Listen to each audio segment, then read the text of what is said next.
13 सितंबर 1997, दिन शनिवार, दोपहर के 12:30 बजे। ये वो दिन और वो समय था जब दूरदर्शन पर शक्तिमान का पहला एपिसोड टेलीकास्ट हुआ था। तब के जमाने में टीवी सीरियल आज की तरह गाजे बाजे के साथ शुरू नहीं हुआ करते थे। सोशल मीडिया था नहीं तो प्रचार के साधन भी सीमित ही थे। बस कंटेंट अच्छा लगा तो शो चल जाया करते थे। इसमें कोई दो राय नहीं कि शक्तिमान का कॉन्सेप्ट और कंटेंट दोनों ही दमदार थे। देखते ही देखते बच्चे इसे पसंद करने लगे और फिर तो ऐसा नशा चढ़ा कि बच्चे शक्तिमान के फैन बन गए। यूं बच्चे घर में चाहे जितना उधम मचाते थे, लेकिन उसे 1 घंटे के लिए घर में पिन ड्रॉप साइलेंस हो जाता था। आवाज आती थी तो सिर्फ एक, और वो आवाज थी शक्तिमान।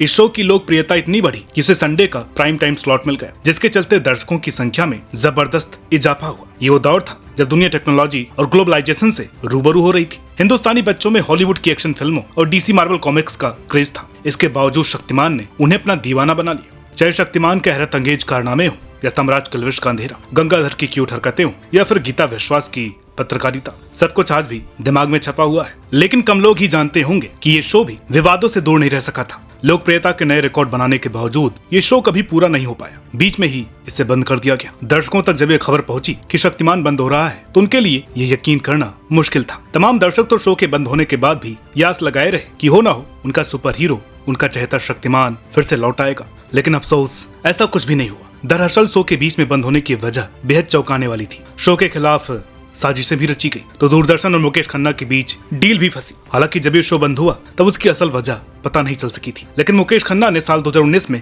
अपने YouTube चैनल पर एक वीडियो में चौंकाने वाला खुलासा किया। उन्होंने बताया कि अचानक ही देश के तमाम छोटे बड़े शहरों से खबरें आने लगी कि बच्चों ने शक्तिमान की वजह से कुछ उल्टा सीधा कर लिया। इसकी शुरुआत हुई बेगूसराय से आई दिल दहला देने वाली खबर से। खबरों में दावा किया गया कि वहाँ के एक बच्चे ने खुद को आग लगा ली। उनका मानना था कि शक्तिमान उसे बचाने आएगा। उसके बाद तो लगातार ऐसी खबरें आने लगी। राज्यसभा में भी ये मुद्दा उठा और शक्तिमान शो को बैन करने तक की मांग की गई। हालांकि मुकेश खन्ना इन खबरों से सहमत नहीं थे। उन्होंने हकीकत जानने के लिए डिटेक्टिव एजेंसी का सहारा लिया। एक न्यूज चैनल का रिपोर्टर बेगूसराय में हकीकत जानने के लिए पहुंचा तो सच्चाई खुल करके सामने आ गई। बच्चा आग से जला जरूर था, लेकिन उसका शक्तिमान से कोई लेना देना नहीं था। इस तरह की और भी खबरें फर्जी निकली। बेगूसराय की झूठी खबर को लेकर के मुकेश खन्ना ने न्यूज एजेंसी UNI और दूरदर्शन पर मानहानि का दावा ठोका था। मुकेश खन्ना की तरफ से उनका केस अरुण जेटली ने लड़ा था। फैसला मुकेश खन्ना के पक्ष में आया। इसके बावजूद भी शक्तिमान शो बीच में ही बंद हो गया। लगभग 8 साल चलने के बाद 27 मार्च 2005 को शो को बीच में ही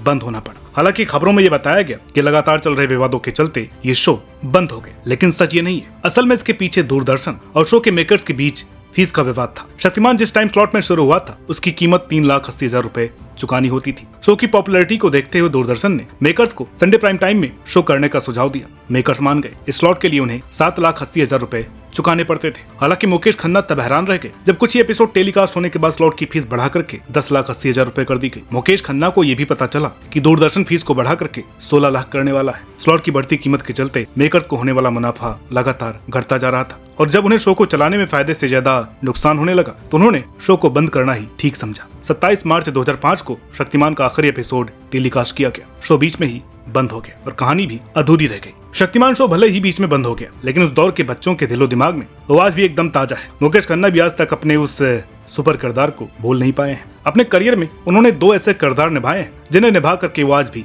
अमर हो चुके हैं। पहला तो वेश में तामा का रोल और दूसरा शक्तिमान। इसके अलावा भी उन्होंने कई फिल्मों में तमाम तरह के रोल निभाए, लेकिन जो प्रसिद्धि उन्हें इन 2 किरदारों ने दिलाई उसकी मिसालें कम ही मिलती है। मुकेश खन्ना की हमेशा से ये दिली इच्छा रही कि शक्तिमान दोबारा से पर्दे पर आए। इसके लिए उन्होंने खुद प्रयास भी किए। आज से 2 साल पहले 2022 में सोनी पिक्चर्स इंटरनेशनल ने शक्तिमान फिल्म का अनाउंसमेंट टीजर लॉन्च किया था। खुद मुकेश खन्ना ने फिल्म का ऐलान किया तो लोगों को लगा कि उनका अपना सुपर हीरो बस लौट करके ही आने वाला है, लेकिन इसके बाद इस फिल्म की कोई खोज खबर नहीं मिली। मुकेश खन्ना अपने बयान के चलते चर्चा में जरूर रहे, क्योंकि शक्तिमान को लेकर के सबसे बड़ा सवाल यही था कि इसमें शक्तिमान का किरदार आखिर निभाएगा कौन। पहले इस बात की भी चर्चा थी कि शक्तिमान का रोल फिल्म में रणबीर सिंह निभाएंगे, लेकिन मुकेश खन्ना इसके लिए तैयार नहीं थे। खबरें आई कि रणबीर सिंह शक्तिमान के रोल के सिलसिले में मुकेश खन्ना से मिलने उनके ऑफिस पहुंचे तो मुकेश खन्ना ने उन्हें 3 घंटे तक इंतजार करवाया। इस बार सफाई देने के लिए मुकेश खन्ना ने एक प्रेस कॉन्फ्रेंस बुलाई। सवालों के जवाब में उन्होंने कहा कि उन्होंने रणबीर को इंतजार नहीं करवाया, बल्कि अपनी मर्जी से वहाँ रुके थे। मैंने 2.5 घंटा नहीं बिठाया, वो बैठे।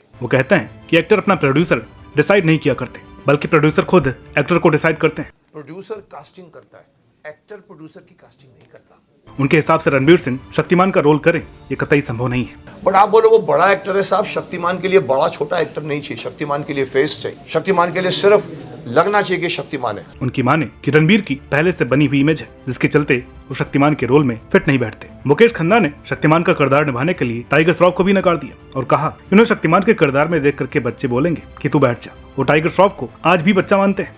वो सलमान, शाहरुख, आमिर, अजय या किसी भी एक्टर को शक्तिमान का रोल निभाने के लायक नहीं मानते। हाँ, एक इंटरव्यू में वो खुद को ही शक्तिमान मानने का दम भरते हैं। वो बताते हैं कि बहुत बड़े लेवल की फिल्म होगी, 200 से 300 करोड़ का बजट होगा। अब सोनी जैसा बड़ा प्रोडक्शन हाउस या कोई और अगर वो इतने बड़े बजट की फिल्म बनाएंगे तो इस बात का ध्यान जरूर रखा जाएगा कि उस बजट की भरपाई हो सके और इसके लिए सबसे अहम होगा शक्तिमान का रोल निभाने वाला एक्टर। जाहिर सी बात है वो किसी बड़े एक्टर को ही साइन करना चाहेगा। अब ऐसा एक्टर ढूंढना तो नामुमकिन है जिसकी पहले से बनी बनाई इमेज ना हो। रणवीर सिंह को उनकी इमेज की वजह से ही रिजेक्ट करते हैं। उन्हें रणवीर की उस फोटोशूट से भी दिक्कत है जो उन्होंने कुछ साल पहले करवाया था और उस पर खूब हंगामा भी हुआ था। अब ऐसा लगता है कि प्रोडक्शन हाउस और मुकेश खन्ना में बात नहीं बन पा रही है जिसके चलते प्रोजेक्ट अधर में लटका हुआ है। इमेज उसी एक्टर की नहीं होगी जो एकदम नया नवेला हो या फिर फिल्मों में एंट्री कर रहा हो, लेकिन कोई भी प्रोडक्शन हाउस भला ऐसे एक्टर पर सैकड़ों करोड़ रुपए दांव पर क्यों लगाएगा। मुकेश खन्ना को यह समझना चाहिए कि शक्तिमान से पहले उनकी इमेज भी भीष्म पितामह की ही थी। इसके बावजूद भी जब वो बूढ़े भीष्म के किरदार से नौजवान एनर्जेटिक सुपर हीरो के किरदार में पसंद किए गए। अब शाहरुख खान को ही देख लीजिए, उन्हें लोगों ने बाजीगर, डर और अंजाम जैसी फिल्मों में विलन का किरदार निभाने के बावजूद रोमांटिक किरदारों में पसंद किया। यहाँ तक कि बादशाह और इस बात जैसी फिल्मों में कॉमिक अवतार में भी अपना सर छोड़ गए और आजकल पठान और जवान जैसी शुद्ध एक्शन फिल्मों में भी अपना जलवा बिखेर रहे हैं। देखा जाए तो उनकी इमेज रोमांटिक हीरो की रही है, इसके बावजूद उन्होंने खुद को रोमांस तक ही सीमित नहीं रखा। अब इसमें कोई दो राय नहीं कि मुकेश खन्ना शक्तिमान के मोहपाश में जकड़े हुए हैं। ये किरदार उनके दिलो दिमाग पर इस कदर हावी हो चुका है कि उससे आगे और उससे ज्यादा कुछ सोच ही नहीं पा रहे हैं। वो असल जिंदगी में भी शक्तिमान की तरह ही बातें और व्यवहार करते हैं। उन्हें ऐसा लगता है कि एक वही है जो पूरे समाज को सुधार सकते हैं, बाकी सब लोग समाज को बिगाड़ने और बर्बाद करने पर तुले हुए हैं। अभी समझना चाहिए कि अगर कमियां ढूंढी जाएंगी तो हजार मिलेंगी। कमियां सब में होती है। मुकेश खन्ना ने शक्तिमान के किरदार के लिए सबको अनफिट बता डाला है, लेकिन वो खुद को आज भी शक्तिमान के लिए एकदम फिट मानते हैं। वो कहते हैं कि शक्तिमान उनके अंदर है। वो शक्तिमान को लेकर इतना बेसब्र हो चुके हैं कि जब उन्होंने देखा कि फिल्म तो हाल फिलहाल बनने से रही तो खुद ही शक्तिमान के लौटने का ऐलान कर दिया। जब लोगों को शक्तिमान की वापसी की खबर मिली तो जिज्ञासा तो जरूर हुई, खासतौर पर उन्हें जिन्होंने बचपन में शक्तिमान को देखा है। लेकिन खन्ना साहब ने बड़ी चालाकी से सब कुछ सीक्रेट रखा। लोगों ने कयास लगाने शुरू कर दिए कि क्या फिल्म आ रही या फिर शक्तिमान टीवी पर ही नए रूप रंग में लौटेगा। शक्तिमान लौटा तो जरूर, लेकिन अफसोस ज्यादातर लोगों को निराश कर गया। लोगों ने मुकेश खन्ना को बुरी तरह से ट्रोल किया। अव्वल शक्तिमान लौटा तो पर बड़े पर्दे या फिल्म के रूप में या फिर टीवी पर नहीं, बल्कि उनके यूट्यूब चैनल पर। दूसरा, ये कोई शो, सीरियल या फिल्म नहीं, बल्कि महज एक पहेली नुमा गाना निकला। तीसरा ये कि शक्तिमान के रूप में कोई और नहीं बल्कि वो खुद देखे। हर एक्टर का अपना समय होता है। अगर कोई आज से 20-30 साल पहले किसी किरदार में फिट था, इसका मतलब ये नहीं कि वो आज भी होगा। अब शक्तिमान शक्ति का स्वरूप है। वो नौजवान, स्फूर्तवान, चुस्त मुस्तैद है। शक्तिमान ऐसी वापसी कतई डिजर्व नहीं करता। उसकी वापसी भी उसी तरह की ग्रैंड होनी चाहिए थी जिसे देखते ही लोगों के मुंह से बस वाव निकलता। लेकिन जिस तरीके से मुकेश खन्ना शक्तिमान लेकर के वापस आए हैं, उसने शक्तिमान और उसके साथ खुद के कद को घटाया ही है। एक यूट्यूब चैनल पर शक्तिमान को वापस लाने का भला क्या मकसद हो सकता है। सोशल मीडिया की अपनी सीमाएं हैं। जिस शो को बड़े पर्दे पर लाने का ऐलान किया गया था, क्या वो छोटे पर्दे के लायक भी नहीं रह गया। इसमें कोई दो राय नहीं कि शक्तिमान पर फिल्म बननी चाहिए और बड़े स्केल पर बननी चाहिए। हिंदी फिल्म इंडस्ट्री में सुपर हीरो का घोर अभाव रहा है। हालांकि ऋतिक रोशन की कृष्ण ने इस खाली जगह को बखूबी भरा है, यानी दर्शक वर्ग देसी सुपर हीरो के लिए तैयार है। लेकिन किसी चीज में हद से ज्यादा देरी लोगों की उत्सुकता को खत्म कर देती है और जिस तरह से वो उसे अपने चैनल पर लेकर के आए हैं, वो उस उत्सुकता को हमेशा हमेशा के लिए खत्म कर सकता है। ये अंदाज ना तो नए दर्शकों को पसंद आया होगा और ना ही उन दर्शकों को जो अपने बचपन में इसके फैन हुआ करते थे। ये समझना होगा कि शक्तिमान की लेगेसी को चोट न पहुंचे। जो स्टैंडर्ड उस वक्त सेट किए गए थे, उसमें किसी भी तरह का समझौता शक्तिमान की लेगेसी को आहत करना है। हम उम्मीद करते हैं कि मुकेश खन्ना जो भी करेंगे वो शक्तिमान को नई ऊंचाइयों पर ले जाने के लिए ही करेंगे। जब तक कुछ बेहतर न सोच लिया जाए, बना ना लिया जाए, तब तक शक्तिमान के साथ छेड़छाड़ न की जाए, यही बेहतर है। बाकी आपको ये वीडियो कैसी लगी कमेंट करके बताइएगा। वीडियो अच्छी लगी तो प्लीज लाइक कीजिए, शेयर कीजिए। चैनल पर नए हैं तो प्लीज सब्सक्राइब करना ना भूलें। मिलते हैं आपसे अगली वीडियो में, तब तक के लिए नमस्कार।